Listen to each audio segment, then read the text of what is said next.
Hello everyone, this is Damini from VMake Scholars. Welcome to our web series Loan Flex, Abroad Education Loans Simplified. So if you have directly landed on this episode without watching the previous part of it, so hold on. This video is actually second part of my last episode, which I did it on education loans from international lenders, wherein I spoke about what are the different international lender options you have. I also explained the terms of few trending options like Prodigy Finance and Empower Finance. I also covered 3 drawbacks, that is their higher processing fee from international lenders, higher floating in the rate of interest, and no income tax exemption. So herein I'll be continuing from the drawback 4th. So before continuing on this video, please make sure you go back and watch the first part of this video and then come back to this one. So let's start with the 4th drawback.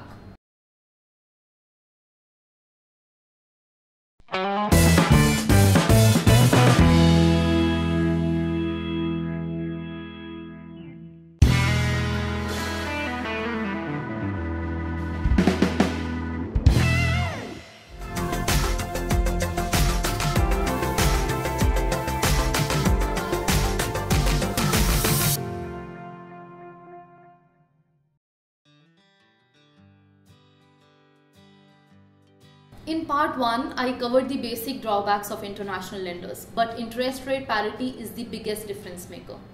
So what exactly is interest rate parity? Interest rate parity basically means that you cannot compare interest rate on loans which are taken in 2 different currencies. So if you take 10% loan or 10% interest rate loan in a depreciating currency like INR, it is actually much lower than 10% interest rate loan in an appreciating currency like USD. The thumb rule is a loan which is taken, let's say in India at 10% of an INR is only about 5 to 6% in USD. Similarly, a USD loan of 10% is about 15% INR loan. Yeah, so I won't just talk about numbers in the air, I'll explain it through an example. So these are a few of the numbers which are taken from XE 10-year currency chart. So in July 2011, 1 USD was equivalent to 44 rupees. Yeah. In Jan 2014, 1 USD was equal to 62 rupees. Yeah. In December 2016, 1 USD was 69 rupees. Yeah. So these numbers are clear. So now I am taking example of a student who took loan of $100,000 in the month of July 2011. At that time USD was 44 rupees, so which is equivalent to 44 lakh rupees. Yeah, is it clear? Now I am assuming the rate of interest is 10%, whether it's an Indian bank or US lender. I am assuming it 10% because through my previous episode you can see that 10% had been the average even in international lenders, right? So I am assuming it at 10%. Now very carefully listen to this part of the video because you will be shocked at with the end result which I am going to come to. So this student, when he took a loan, there can be 2 cases. First he took it from a US lender, next he took it from he took it from an Indian lender. Now when he took it, let's assume from a US lender, he took $100,000, rate of interest is 10%, he took it for a period of 30 months. Yeah, so 30 months as in because there is a moratorium, so 2 year, I am assuming 2 year is the course, 24 months plus 6 months is the duration which you get to start the repayment. Yeah, so after 30 months when he is planning to start his repayment, by the time it is the month of Jan 2014. Yeah, from July it has been 30 months, it is Jan 2014. Now in Jan 2014 when he went to the bank to understand how much amount he has to repay, they told him at 10% for 30 months his accumulated interest is $25,000. Yeah. Similarly, if it would have been Indian bank, they have similarly calculated on 44 lakhs for 30 months at 10% it comes to 11 lakhs. Clear? Now this person his total amount to repay in the month of Jan 2014 is $125,000. 100,000 which he borrowed plus 25,000 which is the accumulated interest, so $125,000. Similarly, if he has taken it from an Indian bank, it is 44 lakhs the amount he borrowed plus 11 lakhs, which is the accumulated interest. So what he has to pay is 55 lakhs. Now I'll show you the magic, what happened because of interest rate parity. Now first case, let's say you are a student who went to the US and took a loan either from USD lender or an Indian lender, and now earning in US. So after your course, after 30 months, you are continuing to stay in the US and starting to repay your loan. Now when you are starting to repay your loan, in a dollar loan you have to pay $125,000, right? How I explained it. But the Indian bank, now you are earning in US, you are sending money back home. You have to pay 55 lakh rupees. At this point of time, if you say, I am assuming that you are taking 3 years to repay. So from Jan 2014, you are repaying until December 2016. The complete 3 years of 2014, 2015, 2016. At that time, the dollar has gone from 62 to 69. The average amount I can consider is, it has been around 65. Yeah. So now when you are earning money in dollars and sending money back home, the thing that is happening is, this 65 rupees dollar, from 44 rupees it became 65. Now when you have to repay 55 lakhs back to an Indian bank, it is actually only $84,000. How this number came? Just multiply $84,000 with 65 rupees, you will get 55 lakhs. Because currency depreciated, you are actually paying back only $84,000 because you are earning in the US. Yeah. So now what it shows you, if you are student of case 1 who is staying back in the US and paying back his loan, either a US lender or an Indian bank, you can see that 125 instead of $125,000, if you have taken it from an Indian bank, you only have to pay $84,000 back, because dollar increased and you are earning in a currency which is appreciating. You are paying back in a currency which is depreciating. You are paying back much lesser than what you actually borrowed. So case 2, what can happen is, you are a student who came back to India after 30 months. So instead of opting to stay in the US, as soon as your course got over, after 24 months, you stayed there for 6 months and you came back to India. Yeah, so now in this case, I'll tell you how it will make the difference. So your total amount, if you have taken loan from a US lender, now because you are earning in INR and you are paying it back, it's actually 81 lakhs. You're getting my point? You have to repay 81 lakhs back. So just multiply 81 into 65, you will have $125,000 number with you. So you have to repay 81 lakhs back because you came back to India, which is a depreciating currency. Similarly, if you would have taken an INR loan, you would have only paid back 55 lakh rupees. Yeah. So in both of the cases which I told you, case 1 also this option is better because you are paying much lesser amount in dollar. Case 2 also, when you are coming back to India, INR loan is better because you are paying only 55 lakhs instead of 81 lakhs. I hope it is clear. So now even if I sit again in 2025 and evaluate this case for a student like you who is going abroad in 2019, I'll probably get similar numbers because INR is continuously depreciating at a rate of 4.7% per annum. So now I'll explain it as a current scenario. So if you're a student taking a loan this fall, I'll explain you overall how much difference it will make based on the different parameters which I discussed. So if I'm taking a loan now, if you're taking a loan of $100,000, which is 70 lakhs this fall, your father's income, I'm assuming, is taxable income is 8 lakhs, which is at 20% tax as per Indian tax bracket.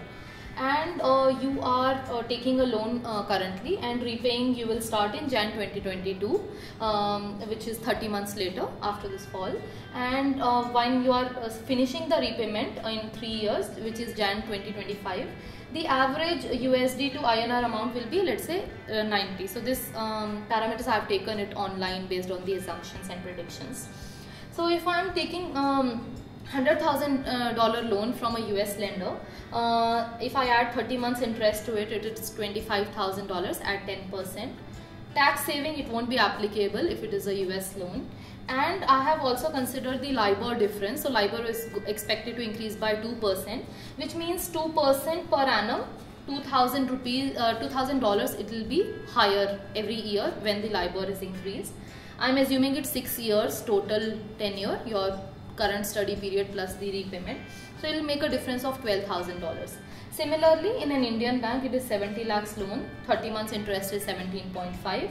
Tax saving is approximately 4 lakhs. MCLR is also expected to increase by 0.5, so 2.1 lakhs I have added for that. So you can see the total which you have to repay. So this is how you have to calculate when you are weighing your options. So the total you will have to repay after 3 years, after your course is over, is $137,000 in USD, which is approximately 1.25 crores at that point of time. And if you take an Indian loan, you will have to repay 85.6 lakhs, which will be $95,000 at that point of time. So consider my previous example which I took of the past data, and this example you will be able to do the calculation for you. In addition to the straightaway monetary comparisons which I just did, there is one more drawback of international lenders, that is their top approval limits. So for example, Empower Finance can give you maximum $25,000 per academic year, subjected to conditions. Even if you get like the whole $25,000 approved from them, it is barely going to be enough for your university, because the average I-20 amount is like $40,000 to $60,000. And when I talk about Prodigy Finance can give you 100%, up to 100% of your total cost. They consider a lot of factors like your employability, your university, your course, your expected income and things like that. And after considering all these factors, they approve you an amount. That amount is generally, the average is about 65%. It's very rare to get complete 100% from Prodigy.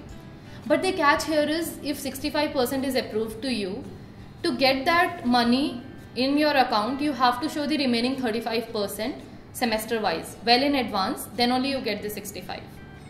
But whereas when you consider Indian banks, they give you up to 90%, 90 to 100% of your loan amount, subjected to conditions. But the condition here is very straightforward. It directly depends on your collateral value. So if you have enough collateral, you can get 100% of your total cost also. There is one more drawback, final one, which I didn't talk about till now, which is not applicable to everyone, is that Indian government has some subsidies for students who are going to study abroad, like Padho Pradesh and B.R. Ambedkar subsidy, which I'll be covering in detail in another video. So these subsidies, if it is applicable for SC, ST, OBC, economically backward, minority and all these people. So if you are like one of them, government will pay back your moratorium period's interest rate. So when you compare these kind of things, these kind of elements will bring another huge difference when you're comparing Indian banks with the international option. Yeah, so do consider that when you're comparing your options. So feel free to comment below this video for any questions which you might have till now. So to conclude, I want you to understand when and why you should or shouldn't choose international lender over an Indian bank. So despite of all these drawbacks, there are still a significant number of students whom we at VMake Scholars recommend to go for international lenders. See, the thing is, all these international lenders do not require a collateral or a co-applicant because they're not allowed to do it. So now when someone approaches us who has a good co-applicant and a good collateral, there is no better option than Indian public banks. Now another student who approaches us, let's say he tried all his ways to manage a collateral but is not able to do that, we suggest him or her to go with Indian private banks or NBFCs because co-applicant profile is the base for them. But now let's say someone approaches us, he do not have a collateral at all and his co-applicant has a bad financial profile as in unpaid loans, skipped EMIs, check bounces, etc. Such a student won't get a loan in India at all. Hence, we suggest them to go with international lenders. Though you will end up paying 7 to 8 lakhs extra, but it will at least save your dream. But remember guys, intentionally leaving the first and second option and going for this third option, intentionally, it's a very big mistake. And finally, I want to talk about one more myth which I generally come across is a lot of people come to me saying that, okay, Indian banks do not accept co-applicant who is retired or has no income. Guys, that's not the case. Most of the banks do accept retired, pensioner, farmer, everyone. So that should not be your reason to shift to a foreign lender option rather than an Indian bank. Thank you all for watching this video. I know it was a bit heavy in terms of information because I tried to cover a lot of things. So I try to make it simple, but I know it's still tough. So if you have any questions, feel free to mention it in the comments section and I'll get back for sure.